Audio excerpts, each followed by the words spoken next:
한국 땅에 선교사가 와서 복음 전하고요, 십자가 세우며 교회를 세웠던 바로 아주 오래전 이야기입니다. 시골 교회에 제족이라는 별명 가진 집사님이 있었습니다. 이 집사님 달란트는요, 어떤 사건, 어떤 문제 만나든지요, 불평거리, 원망거리를 만들어내는 기가 막힌 재주가 있었던 분입니다. 이런 분도 은혜 받아서 교회 집사님 됐는데요, 나이 이제 들어서 환갑잔치를 이제 하려고 합니다. 먼 곳에 있던 선교사님 초청하여서요, 하나님께 회갑 감사 예배를 부탁을 합니다. 추운 겨울날이었고요, 눈이 많이 왔습니다. 가고픈 마음이 있으나 자연이 막았기에 1시간이나 늦게 도착을 합니다. 그러나 그 집안에 1시간 동안 함께했던 이들은요, 이 제조기 집사님을 통하여 온갖 불평, 온갖 원망 앞에서요, 생고생을 한 겁니다. 어떻게 보면 그들 자체도 민망하기 짝이 없었습니다. 선교사님 도착하였고요, 예배를 드리게 됩니다. 선교사님이 오시는 중이에요. 인도에 있던 집사님에게 묻습니다. 한국말 잘 못하니까요. 집사님, 오늘 무슨 잔치입니까? 그랬더니요, 예, 선교사님, 회갑잔치이죠. 환갑잔치라고도 하고요, 육순잔치라고도 합니다. 예배를 인도하면서요, 이 선교사님이 헷갈린 겁니다. 그래서요, 회갑도 아니고 육순도 아니고요, 육갑이 된 겁니다. 여러분, 오늘 육갑잔치 앞에 우리 하나님께 감사합시다. 육갑 맞으셨습니다 하면서요, 예배가 진행이 된 겁니다. 그리고 예배를 하나님께 드리게 됐죠. 예배 끝나고요, 만나게 식사하고 나오면서요, 사람들이 말합니다. 아이고, 육갑 떨더니 오늘 육갑 잔치했네. 이렇게 됐습니다. 하나님 앞에요, 기쁨의 자리라 해서 하나님께 감사드렸건만 시간 때문에요, 약속 때문에 감사의 자리가 불평의 자리. 그런데 하나님 은혜 가운데요, 이 집사님이 크게 회개했다라는 그런 이야기입니다. 이런 불평들은 의외로 우리 주변에 많이 있습니다. 봄이 되면 으스년스럽다고 불평하죠. 여름이 되면은요, 더워도 너무 덥다고 불평합니다. 가을 되면요, 낙엽 많이 떨어져 청소하기 힘들다고 불평하고요. 겨울이 되면은 눈 쌓여서 얼음길 대기에 외출하기 힘들다고 불평합니다.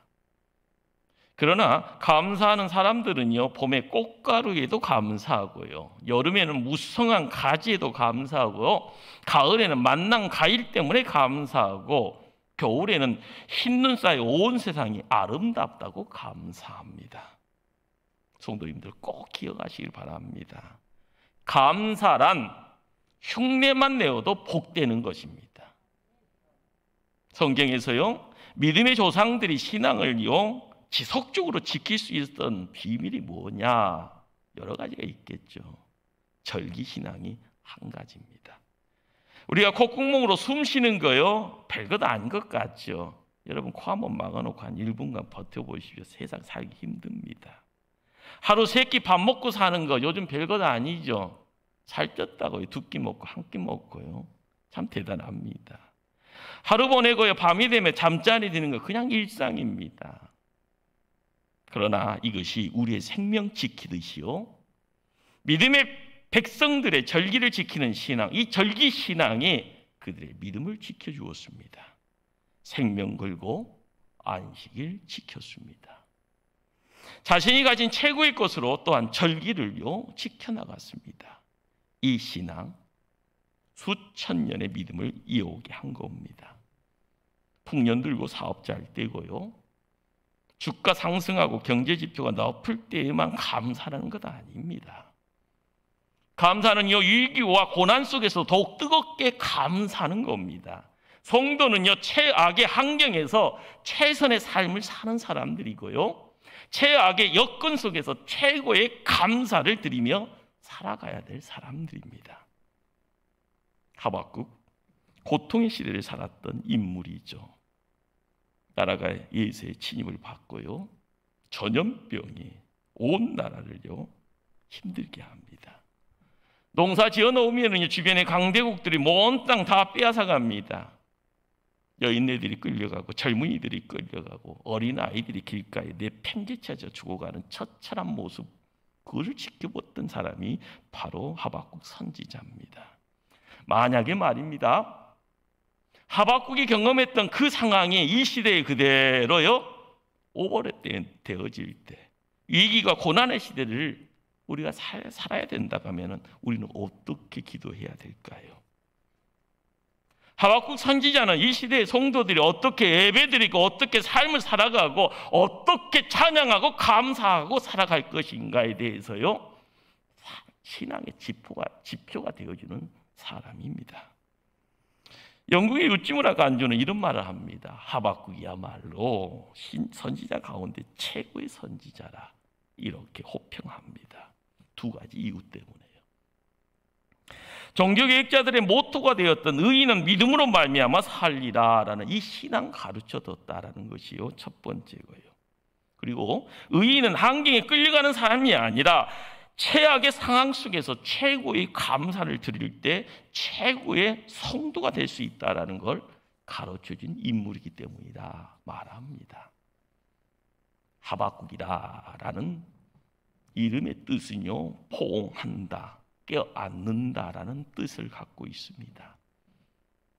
선지자 하면은요 문제 있을 때 찾아와서 책망합니다. 그러나 하박국은요 불평하는 대신 그 문제를 자신의 문제로 끌어안고 있습니다. 책망하는 대신에요 그 문제의 중심으로 뛰어 들어갑니다. 그 문제를 가슴을 부둥켜 안습니다. 그리고 성전에 나가서 기도합니다. 문제를 끌어안고 기도했던 선지자, 나라의 문제를 내 문제로 끌어안고요, 교회의 문제를 내 문제로 끌어안고요, 시대와 역사의 문제를 가슴에 끌어안고 기도를 실천했던 인물, 바로 하박국이었습니다. 3장 1절은요 이 기도의 무게를 이렇게 말합니다. 스깃 오롯에 맞춘 선지자 하박국의 기도라. 스깃 오롯이 무엇일까요? 성경을 연구하는 주경학자들은요 악기 이름이다라는 말도 하시는 분 계시고요, 언어를 연구하시는 고대 언어를 연구하시는 학자들은요 크라이막스, 영어로는 크라이막스, 한국어로는 절정, 이런 뜻을 갖고 있다 해서 절정의 노래라고도 합니다. 이 두 가지를 종합해 보면은요 위기가 있을 때 하나님께 감사드리고요, 악기로서의 예배 드렸다라는 거죠. 그 악기, 그 예배, 그 기도, 그 감사가 절정이다라는 그런 어떤 의미를 만들어 갑니다. 좋은 일이 있을 때 감사하는 건 당연합니다. 감사가 사라지는 시기에 바로 그런 어떤 모습이다. 우리 삶을 한번 보시기 바랍니다. 감사할 수 없는 상황입니다. 어려운 여건, 형편에 있습니다. 우리는 고난, 절망, 좌절 이런 단어 가운데에 우리의 삶을 그대로 거기에 옮겨 놓고 삽니다. 그런데 하나님 앞에 나아가 최고의 감사를 하는 신앙이 식기온옷, 절정의 예배요, 절정의 감사라는 그런 의미를 우리는 찾게 됩니다. 당시 이스라엘의 상황은요 오늘 우리네 상황과 너무나 흡사합니다. 나라가 남북으로 나눠져 있죠. 근데 이미 북쪽은 타락하고요, 하나님도 성령 잃어버렸다고 하고요, 예배는요 옛날에 머리에서 지워버렸습니다. 그러다 보니까 아수르 제국의 포로가 되어서 백성도 끌려갔습니다. 그러나 남쪽 유다는요 눌루를 안 합니다. 우리한테는요 예루살렘 성전이 있잖아, 우리에겐 지금 예배가 있잖아, 하나님 우리를 버릴 수 있겠어 하면서요 현실 도피와 현실 안주의 삶을 살고 있었습니다. 이때 하박국 선지자에게 하나님이 나타나서 무슨 말씀을 할까요? 북쪽 이스라엘보다 남쪽 유다가 더 비참하게 망해갈 것이다 말씀합니다. 요즘 우리가요, 휴전선 너머에 북한을 바라보면서요, 생각할 수 있는 여러 생각들이 있지 않습니까? 벌써 망한 나라다. 성경도 없고 자유도 없고 예수도 없고 예비도 없으니 그냥 당연한 것처럼요. 그거 싫어서요 도망쳐 온 이들이 지금 이제 한국 땅에 많은 분들이 정착을 하고 있는 그런 모습입니다. 한류다라는 이름 속에서요 그들의 눈도 열고 귀가 열리니까요 이 땅이 아니다, 남쪽이다 이런 말들을요 스스로가 한다고 하지 않습니까? 그러나 우리네의 삶을 한번 돌이켜 봐야 될 줄 압니다. 우리가 이렇게 좋은 예배당 예배 드리고요, 우리의 주변에 더 큰 교회들이 있고요, 예수 믿는 사람이 한때는 1000만인데 지금도 600만이니 700만이라고 이야기를 합니다. 그런데 하나님이 이 나라 치시겠어? 하나님 우리를 버리겠어? 아니야, 하나님 복 주실 거야. 지켜야 됩니다. 현실을요, 게으르고 나태하고 방종한 신앙의 자세, 바로 이것이 하박국 시대 그리고 오늘날 우리가 살고 있는 이 시대의 모습입니다. 영적으로 예민하고요, 크게 깨닫고 크게 기도했던 선지자 하박국이 이런 기도를 합니다. 1장 2절 3절 말씀입니다. 여호와여, 내가 부르짖어도 주께서 듣지 아니하시니 어느 때까지니까? 내가 강포로 말미암아 외쳐도 주께서 구원하지 아니하시나이다. 어찌하여 내게 죄악을 보게 하시며 패역을 눈으로 보게 하시나이까? 겁탈과 강포가 내 앞에 있고 변론과 분쟁이 일어났나이다. 어찌하여 이 나라 버렸소? 어찌하여 우리에게 이렇게 더 어렵게 힘들게 만들고 어찌하여 어느 때까지라고요 계속 반복적으로 울부짖고 있습니다. 나라가 얼마나 어려웠던지요 3장 2절은요 여호와여, 내가 주께 대한 소문 듣고 놀랐나이다. 16절은 내가 들었으므로 내 창자가 흔들렸고 그 목소리로 말미암아 내 입술이 떨렸도다. 무리가 우리를 치러 올라오는 한란 날을 내가 기다림으로 썩이는 것이 내 뼈에 들어왔으며 내 물은 내 초소에서, 내 몸은 내 초소에서 떨리는도다. 말씀 가운데 내 창자가 흔들린다. 이 말씀 하나만 가지고도요 중국 고사성어에 단장이라는 말이 생각이 납니다. 새끼 빼앗긴 원숭이가요 백여일을 뛰어오지요. 끌려가는 새끼가 배 위에 있게요 배만 쫓아갑니다. 그리고 배 위에 뛰어 오르자마자 피를 토하고 죽습니다. 선원들이 배를 갈라봤더니요 창자가 모두 토막났더라. 토막토막 끊어져 있었더라는 겁니다. 새끼를 빼앗긴 고통이 너무나도 처절하기에 그래서 울부짖다가요 창자가 난도질을 당했다는 겁니다. 단지 슬픔 그 한 가지 때문에요.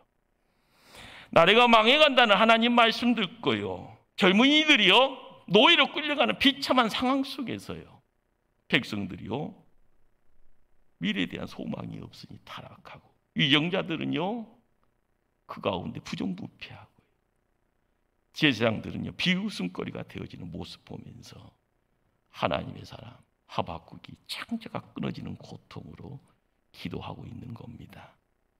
그 소식 듣고 내 창자가 뒤틀렸다, 흔들렸다 말하고 있습니다. 하박국은 하나님 앞에 나와 기도하는 가운데 심판의 실체를 온몸으로 느꼈을 겁니다. 하나님이 우리 민족을 이렇게 망하게 하는 것 당연한 것으로요, 성전 무너지고 백성들이 포로로 끌려가는 것, 나라가 망하는 모든 것 너무나 당연합니다. 누구 때문에요? 하나님 백성들 때문에. 맞아도 싸지, 망해도 싸지. 그러나 하박국 기도합니다. 여호와여, 주는 주의 일을 이 수년 내에 부응하게 하옵소서. 이 수년 내에 나타내시옵소서. 진노 중에라도 긍휼을 잊지 마옵소서. 그러나 하나님의 공의를 말하는 것 아닙니다. 이 백성들 어떻게 살았느냐를 말하는 것 아닙니다. 맞는 것 당연하죠. 잘못했으니까요. 죄 지었으니까, 하나님 앞에서 등 돌렸으니까 당연합니다. 그러나 하나님의 백성 아닙니까? 이 백성 불쌍히 여겨주시고 지혜 주시고 제발 살려주세요라고 기도하고 있는 겁니다. 그 옛날 우리 믿음의 선배들이요, 하나님을 찾았던 그 순수함의 신앙입니다. 일제강점기 때의 고난과 고통의 자리, 6.25를 통해서 온 한반도 전역이 폐허가 되어서 손에 쥘 수 있는 것이 아무것도 없었던 그 눈물의 시간들. 그렇지만 그것이 고난이고 그것이 환난이고 그것이 고통이라 이야기되었지만 그 십자가 지고 무릎 꿇고 눈물 흘리고 기도했습니다. 나라가 새로워지고요, 나라가 선진국이라는 이름을 얻어오는 그 자리에 한국 교회가 있었습니다. 한국 교회에 기도하는 성도가 있었고요, 그 기도에 무릎이 눈물이 함께했던 그러한 모습입니다. 이 시대의 하박국은 누구일까요? 나라의 문제를 가슴에 끌어안고 기도하는 사람, 교회의 문제를 가슴에 부둥켜 안고 기도하는 사람. 모든 백성들이 이제는 끝났다고 비판하고 원망할 때 그 비난의 화살을요 온몸으로 받지만은 그것이 내 문제인 줄 알고 하나님 앞에 나아가 살려달라고, 하나님만이 희망이라고, 하나님만이 생명길이라고 외치면서 이 백성 살려달라고, 이 교회 살려달라고, 이 나라 살려달라고 부르짖는 그 자리에 서 있는 이들이 바로 이 시대의 하박국입니다. 기도했더니요, 하루아침에 모든 문제 해결되어졌나요? 아닙니다. 나라가 평안해지고요, 농사가요 풍요로워졌는가? 그것도 아닙니다. 선지자는요 이런 기도를 합니다. 3장 17절 말씀입니다. 비록 무화과 나무가 무성하지 못하며 포도나무에 열매가 없으며 감람나무에 소출이 없으며 밭에 먹을 것이 없으며 우리의 양이 없으며 애완간에 소가 없을지라도 6가지가 없다고 이야기하죠. 무슨 말일까요? 생계의 위협을 받고 있는 최악의 상황입니다. 털면 먼지밖에 없어. 그런 상황. 그런데도요 어깨춤이 덩실덩실 치워지고요 행복해합니다. 기뻐합니다. 이유가 도대체 무엇입니까? 18절은요 하박국 이런 말씀을 합니다. 나는 여호와로 말미암아 즐거워하며 나의 구원의 하나님으로 말미암아 기뻐하리로다. 하나님이 나와 함께 하신다라는 그 사실 한 가지, 고난받고 있지만은 하나님이 함께 하신다는 그 사실, 세상 사람들에게 조롱거리 되어지고 있지만은 이제는 내가 하나님과 함께 하겠다라는 그 결단과 함께 하심에 하나님의 약속이 살아있기에, 사랑하는 성도님들, 하나님 살아계십니다. 하나님을 뒷방이에요 별 볼 일 없는 존재를 누가 만들어 갑니까? 박물관의 구닥다리로 누가 만들고 있습니까? 하나님 살아계십니다. 성경을 통하여서 수천 년의 긴 역사를 이야기하는 그 자리에서요 눈이 열려져야만이 볼 수 있는 세상이 있었습니다. 하나님과 함께하는 세상입니다. 하박국 선지자 고백하지 않습니까? 나는 여호와로 말미암아 즐거워하며 나의 구원의 하나님으로 말미암아 기뻐하리로다. 우리의 삶의 자리에요 고난의 밤에 부르는 노래가 씻기도오늘의 절정의 노래였던 겁니다. 고난 중에 드리는 감사가요 씻기도오늘의 절정의 감사라는 이야기입니다. 무슨 말이에요? 하나님만 바라보는 절대 감사라는 겁니다. 다른 거 들어오지 않았습니다. 문제를 거기다 품지 않았습니다. 단지요 하나님만이 이곳에 있어야 된다는 거지요. 우리의 믿음의 선진들이요 무슨 찬송을 했습니까?